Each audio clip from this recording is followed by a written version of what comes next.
3고쓰나미라고 하거든요. 금리, 물가, 환율 이렇게 오른다는 건데 4천만 원만 가지고 얘도 한 10월, 11월 초 이렇게 해가지고 수익이 한 800만 원 정도 난 상황입니다. 그래서 어떤 시대가 와도 수익을 낼 수 있다. 일단 지출 100만 원 어디서 줄일 수 있겠느냐. 그래서 생활비 100만 원 줄일 수 있는 현실적인 방법을 7가지 소개해 드리려고 합니다. 안녕하세요. 리치만 그릿입니다. 트럼프 2.0 시대가 왔습니다. 지난번에도 트럼프가 이제 대통령이었던 시절이 있었기 때문에 좀 참고를 해서 투자하는데 도움이 될 수 있을 것 같아요. 2018년부터 저도 주식 투자를 했기 때문에 트럼프 시대를 겪었거든요. 미중 무역 전쟁이 큰 이슈였고요. 그때 코스피 지수가 2597에서 1901포인트로 한 30% 정도 하락을 했었어요. 둘이 무역전쟁 하면서 우리나라도 무역을 많이 하는 나라이기 때문에 그 영향을 받았던 거죠. 지금도 이제 트럼프 정권이 들어서면 어떤 이제 움직임이 될 것이냐. 환율이 오르고요. 그 다음에 국채 금리도 오르고 우리나라 증시는 좀 좋지 않고. 그래서 3고쓰나미라고 하거든요. 금리, 물가, 환율. 이렇게 오른다는 건데 그래서 우리나라가 변수가 많이 있을 수 있다. 하지만 우리는 또 그 안에서 기회도 얻을 수 있습니다. 여러분들 소중하게 번 돈 그거 낭비하지 말고 현명하게 모아서 이 기회를 잘 잡아 봅시다. 그래서 어떤 시대가 와도 수익을 낼 수 있다. 그래서 이번에 제가 요거 계좌를 좀 보여드리면요. 제가 매매한 건데 이 계좌는 제가 수익 실현하는 계좌인데요. 여기에서 한 1.5억을 가지고 그러니까 1억 5천 가지고 이제 투자를 했거든요. 그래서 9월에 한번 벌써 이제 채권 관련해서 9월에 수익 실현을 했고요. 그게 한 대충 700만 원. 그리고 매도를 했잖아요. 1억 5천이 다시 생겼는데 그 중에서 이제 다시 차근차근 모아가려고 했는데 미처 다 모으지 못하고 4천만 원으로 샀다 팔았다를 좀 반복을 했어요. 4천만 원만 가지고 얘도 한 10월, 11월 초 이렇게 해가지고 수익이 한 800만 원 정도 난 상황입니다. 이 매매를 보시면 제가 했던 돈은 1억 5천 정도고요. 그거 가지고 한 몇 달 안 돼서 9월, 10월, 11월 한 3달 동안 3,500만 원을 또 수익 실현을 한 건데요. 한 23% 정도 됩니다. 그래서 제가 이런 이야기를 이 영상에서 했었어요. 1억을 모아서 수익을 꾸준히 내면 5년 안에 4억이 된다 했는데 실제로 됩니다. 그래서 이거 영상 올리고 많이 욕 먹었어요. 댓글에 보면 왜 사실을 말하면 욕을 먹을까요? 어찌됐든 이것은 사실이다. 근데 그렇게 쉬운 건 아니다. 공부는 반드시 필요하고 또 공부한 만큼 꾸준히 행동하는 게 필요하다. 그런데 된다. 저희가 증거가 될 수 있을 것 같아요. 그래서 오늘은 제가 우리 구독자분들을 위해서 보여드리려고 모아가는 그 계좌 공개하고요. 그 다음 이렇게 3고의 시대 고물가, 고금리, 고환율 이 시대에 대비하기 위해서 우리는 돈을 아껴야겠죠. 그래서 생활비 100만 원 줄일 수 있는 현실적인 방법을 7가지 소개해 드리려고 합니다. 끝까지 집중해서 봐주세요. 일단 저희 계좌를 보여드리면요. 이거는 언제든지 다시 마이너스 될 수 있어요. 그래서 그런 하락장 때는 어떤 멘탈을 가져야 하는가 바로 직전 영상에서 말씀드렸고요. 저는 이게 마이너스 되는 거 그거를 보여드리는 게 목적이에요. 마이너스가 됐을 때 계속 분할 매수해 가는 거. 그래서 결국은 이게 나중에 어떻게 되는지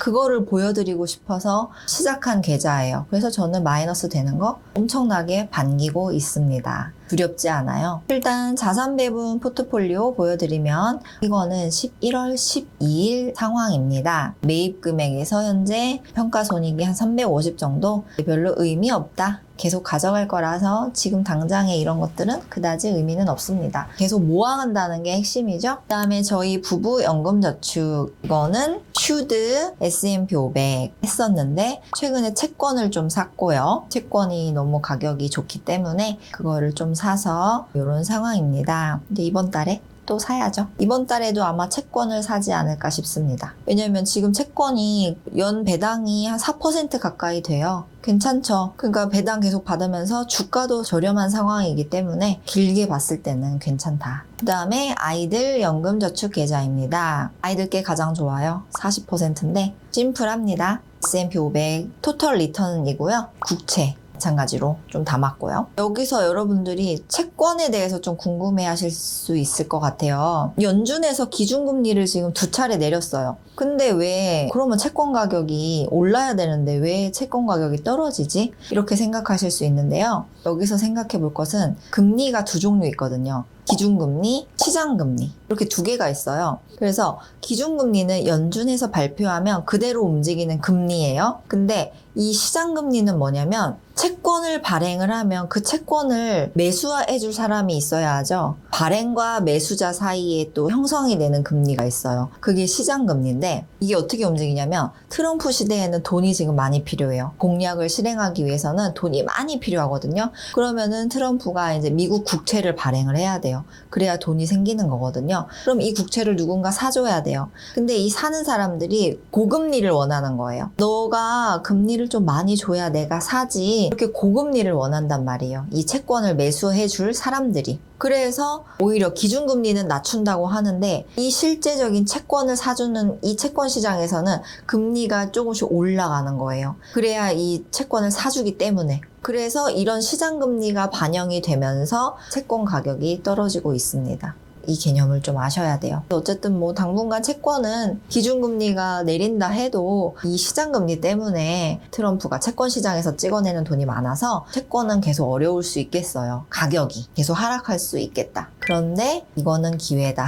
그래서 저는 이 채권을 조금씩 모아가려고 합니다. 이 연금저축 계좌에서요. 다른 게 너무 많이 올라있기 때문에 이렇게 채권을 조금씩 사면 괜찮을 것 같아요. 여러분들 그냥 무작정 따라하지는 마시고요. 공부해서 확신이 서면 한번 행동을 해보세요. 일단 생활비 100만 원을 줄이기 위해서는 어느 항목에 얼마를 쓰고 있는지 이거를 파악을 먼저 하는 게 우선이잖아요. 제가 여러분들이 어떻게 되고 있는지를 잘 모르잖아요. 그래서 통계를 좀 봤어요. 이게 신한은행에서 매년 보통사람 금융생활 보고서 라는 거를 발표를 해요. 그래서 얼마를 벌고 얼마를 어디에 쓰고 있는지를 알려주는 보고서예요. 이거를 보면서 제가 실질적으로 지금 여러분들의 가정이 이런 지출 상황이다 라고 생각을 하고 어디서 100만 원을 줄일 수 있을지를 한번 컨설팅처럼 때려 보려고 해요. 그래서 일단 먼저 자료를 보시면요. 가구 총 소득이 있어요. 이게 23년에 544만 원이라고 해요. 뭐 맞벌이, 외벌이, 대기업, 중소기업 다 섞여 있을 거잖아요. 그래서 뭐 어떤 가정이 맞벌이다. 그러면 이제 수입이 더 많을 것이고요. 그렇겠죠. 근데 어쨌든 평균적으로는 한 544만 원 벌고 있고요. 이거를 좀 구간별로 봤을 때 5구간, 그러니까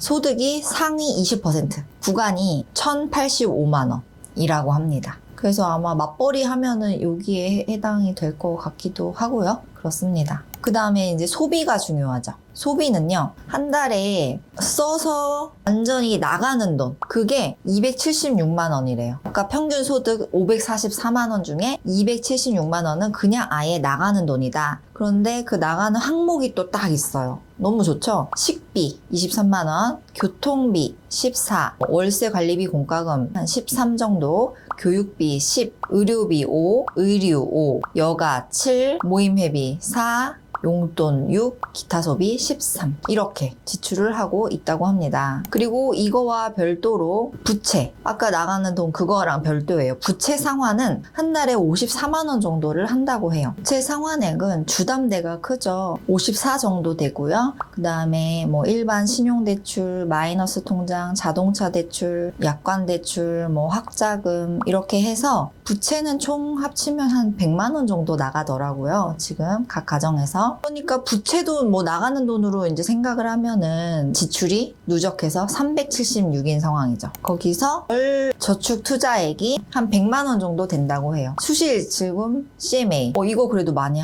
하더라고요. 제가 많이 말씀드렸죠. CMA 발행어음형, 파킹 통장 이런 데 한 16 정도 넣고 그 다음에 적금 청약 40, 보험 36, 투자 상품 상품이 10만 원밖에 안 돼요. 투자 진짜 조그마죠. 그래서 이거를 다 나열을 해보면요. 총 평균 소득 544만 원인데 거기서 소비가 276만 원으로 소비성 지출이 한 50%가 나가고요. 그 다음에 주담대 원리금 포함해서 부채 상환을 한 100만 원 정도 해요. 그리고 저축 투자 쪽에서 100만 원. 이렇게 하면 480 정도가 돼요. 그러면은 제가 보니까 60만 원은 그냥 남는 돈이거든요. 그냥 비상금 같은 걸로 두시는 것 같아요. 그래서 요걸 제가 한번 컨설팅을 해보면요. 일단 지출 100만 원 어디서 줄일 수 있겠느냐 7가지 항목을 말씀드릴 건데 첫 번째 보험이 너무 많아요. 이 보험을 보시면요. 36만 원이래요. 저희 집을 다 말씀을 드려볼게요. 그래서 비교를 하면 얼마씩 줄일 수 있을지 될 것 같거든요. 저희는 가족 4명이고요. 한 달에 보험료가 25만 원이에요. 그러니까 여러분들 저희는 투자 소득 또 사업 소득 많단 말이에요. 근데도 보험은 25만 원입니다. 그러니까 여러분들이 보험을 좀 리모델링 하면 13만 원을 여기서 확보하실 수 있어요. 리모델링 하실 때 이거 요즘에 앱 많아요. 앱, 무료 앱. 이름 넣고 하면은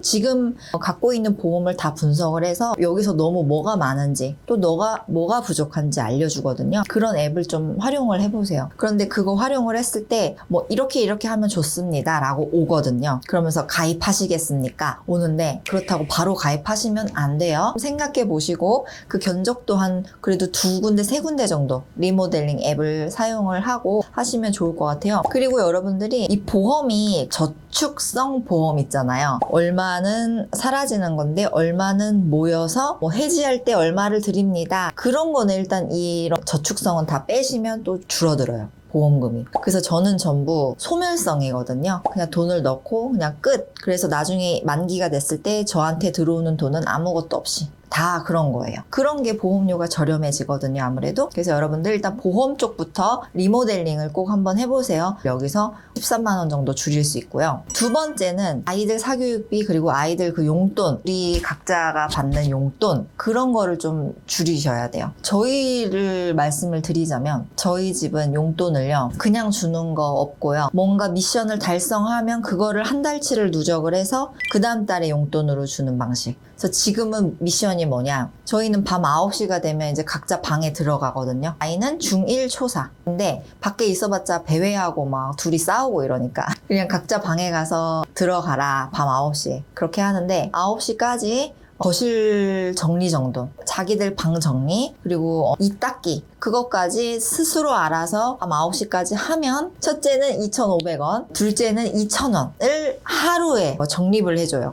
그래서 이거를 한 달을 적립을 해서 주는 거죠. 그러면 첫째는 최대 75,000원, 그리고 둘째는 6만 원. 이렇게 적립이 되는 상황입니다. 근데 여기서 또 어떻게 하느냐? 그 적립금을 그냥 다 주지 않아요. 원천 징수를 합니다. 우리가 월급 받는 것처럼. 그 원천 징수 항목은 뭐냐? 11조, 헌금 10%, 그리고 투자, 주식 투자의 20%. 그래서 총 30%. 요거를 원천 징수를 하고 용돈을 지급을 하는 방식입니다. 좀 체계적이죠. 이렇게 용돈하고 있고요. 노력을 해야만 돈이 생긴다. 그 다음에 사교육비를 이제 말씀을 드리자면 저희 첫째는 중1인데 아들이거든요. 아직 노는 거 좋아해요. 뭐 하고 노냐면 하루에 게임 1시간 반 하고요. 유튜브도 1시간 보고요. 그리고 뭐 배드민턴 같은 거 좋아해요. 나가서 노는 거 친구들이랑. 그래서 저희 아들은 사교육이 지금 현재 없습니다. 무려 0원이에요. 네. 그리고 초사 딸은요. 본인이 원해서 가는 거예요. 미술하고 수학 하는데 이게 한 달에 30만 원. 그래서 저희 집 사교육비는 총 30만 원입니다. 그래서 제가 여러분들께 말씀드리고 싶은 거는요. 아이들이라고 그냥 무시하지 마시고요. 초, 중, 고, 대학생 상관없이요. 이런 돈에 대해서 좀 오픈을 해서 아이들과 좀 말을 하고 다 같이 부부 참여해서 다 같이 어떤 예산, 기준을 정하는 게 참 중요한 것 같아요. 아이들도 다 의견이 있고 하거든요. 사회생활을 하잖아요, 나름대로. 그래서 본인들도 적당한 금액, 게임은 얼마가 적당하다 이런 거 대충 알거든요. 결국은 교육의 목적은 뭐 좋은 대학에 가자. 그거 아니잖아요. 주체적으로 결정하고 자주적으로 행동하는 그런 민주시민, 그러면서 자본주의 투자를 하는 그런 시민, 부자 뭐 이런 거를 원하지 않겠어요? 그래서 그런 거 하려면 충분히 아이들하고 얘기를 해야 된다. 그리고 여러분들이 만약에 혹시 소득이 좀 부족하다. 그런 상황에서는 아이들 용돈, 아이들 사교육, 그거보다 먼저 여러분들 노후 준비. 이게 항상 가장 1순위가 돼줘야 돼요. 그래서 돈이 부족하다. 그럼 이런 것도 애들이랑 말을 하세요. 애들아, 엄마 아빠가 노후 준비를 해야 돼. 안 그러면 너네가 엄마 아빠 노후 준비 책임질 거야? 그래서 노후 준비를 꼭 먼저 해야 되는데 우리는 이런 상황이야. 그래서 우리는 이걸 먼저 해야 돼. 그래서 너희는 이만큼만 쓸 수 있어. 이런 이야기를 꼭 나누셨으면 좋겠어요. 거부감 갖지 마시고요. 너무 부담스러워하지도 마시고요. 애들 다 이해 잘 하니까요. 그 다음에 세 번째, 여러분들 취미생활을 돈을 적게 드는 거 하세요. 현실적으로요. 그러면서 즐거운 거 많거든요. 저도 뭐 돈을 쓰는 게 운동밖에 없지, PT. 그거밖에 없고 나머지는 거의 저도 돈이 안 드는 취미생활 하거든요. 독서, 뭐 밖에 산책, 뭐 산에 가기, 음악 듣기, 뭐 신문 보기. 돈 그렇게 많이 안 들면서 할 수 있는 취미생활 많거든요. 그런 거 위주로 여러분들 하세요. 그 다음 네 번째, 경조사비 이벤트 통장 만들기. 아까 보니까 70만 원 정도를 그냥 두잖아요, 사람들이. 이거 아마 그냥 흐지부지 다 쓸 거예요. 그런데 여러분들이 돈 관리할 때 힘든 게 경조사비 그리고 약간 이벤트 비용. 그러니까 이벤트 비용이라는 거는 비정기적으로 발생하는데 약간 목돈이 나가는 그런 거. 어디가 크게 아프다, 이사를 간다, 그리고 뭐를 사야 된다, 비싼 거를. 가정, 가구 이런 것들, 여행을 간다. 그리고 겨울 같은 때는 우리나라는 사계절이 있으니까 사계절 옷을 살 때 온 가족이 사면 그것도 되게 부담이 되죠. 그리고 경조사 같은 거는 우리가 어떻게 할 수가 없죠. 그래서 이런 거 관련한 통장을 만들어 가지고 거기에 돈을,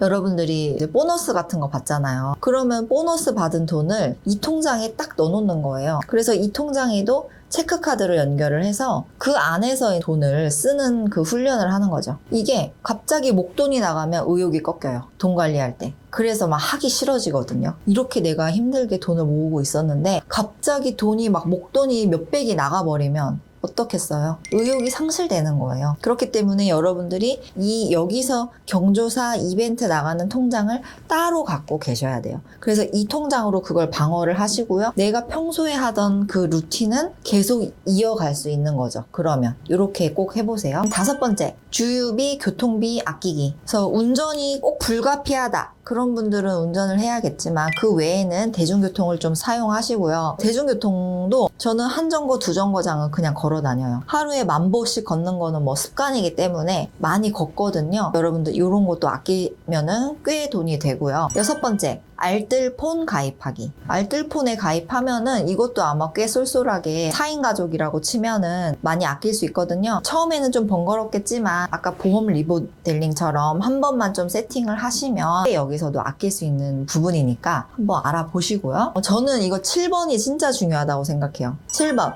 할부 이용하지 않기. 이거는 제가 영상에서 여러 번 말씀을 드렸는데 어떻게 잘 지키고 계시나요? 할부는 진짜 이용하면 안 돼요. 대출에는 두 가지가 있어요. 좋은 대출, 나쁜 대출. 좋은 대출은 뭐냐? 이 대출을 통해서 여러분들의 자산이 증가가 되면 좋은 대출이에요. 예를 들면 주담대, 주택담보대출. 이거는 아파트를 내가 대출을 받아서 샀는데 자산 상승이 길게 봤을 때는 훨씬 커요. 그래서 이거는 괜찮아요. 저도 주담대는 한 4억? 이 정도는 항상 갖고 있어요. 안 갚습니다. 얘는 그냥 좋은 대출이다 이렇게 생각하고 월세 낸다 그런 개념으로 한 4억 정도는 쓰고 있거든요, 저도. 그런데 나쁜 대출은 뭐냐? 사는 동시에 감가상각이 막 일어나는 것들. 물건 구매할 때 일으키는 대출이 다 그렇죠. 자동차, 뭔가를 물건을 사는데 할부로 하는 거, 이런 거는 나쁜 대출이에요. 여러분들 할부는 사용하지 마세요. 뭔가 물건을 살 거다 그러면은 그 돈을 모아서 사는 그런 습관을 가지세요. 나쁜 대출 일으키지 마세요. 오늘의 내용을 요약을 하자면요, 아까도 보니까 저축 투자 분야에서 봤을 때 거의 적금이 40만 원이고 보험도 40만 원이고 투자는 10만 원밖에 안 한단 말이에요. 이 적금 항목에 있던 것들, 이거를 적금도 필요하죠. 어디 내가 아파트를 사야 된다, 뭐 결혼을 해야 된다, 유학을 가야 된다, 뭐 목돈이 필요하다, 그랬을 때는 적금도 필요해요. 여러분들 적금을 아예 하지 말라는 거는 아니에요. 근데 여러분들이 그 저축 투자 100만 원 중에서 적금 분야가 거의 막 50만 원이고 투자는 10만 원밖에 안 한다. 이거 너무 주객전도거든요. 그래서 적금을 50만 원 중에서 한 20 정도만 하시고요. 한 30만 원은 투자 분야로 돌리고요. 그리고 요 7가지 지켜서 한 달에 100만 원 정도를 또 줄여요. 그러면 원래 아까 있었던 10만 원 투자가 이거를 한 150만 원까지 늘릴 수 있는 거죠. 투자 항목을요. 그리고 그 비상금으로 남겼던 60만 원 거기서도 가져올 수 있는데 그건 일단 그 이벤트 통장으로 한번 넘겨보시고요. 어쨌든 한 150 정도를 투자에 확보할 수 있게 되신 거예요. 투자에 150 정도 한 달에 하고 또 1년 비상금 같은 거는 또 따로 딱 모아놓고 그 다음에 꼭 써야 되는 목돈 딱 모으고 그래서 요 목돈은 적금 같은 거 파킹 통장, 뭐 발행어음, CMA 써야 할 목돈 그리고 비상금 통장 그리고 투자할 통장 요거 한 150만 원 정도 투자에 확보하시면 참 좋을 것 같아요. 그러면 이 투자는 150만 원은 뭘로 하냐? 항상 제가 말씀드리죠. 연금저축, ISA부터 얘네 채웠으면 그 다음에는 미국 주식 미국에 직접 투자하는 거 요렇게 순서대로 1, 2, 3번 채워가시면 좋을 거예요.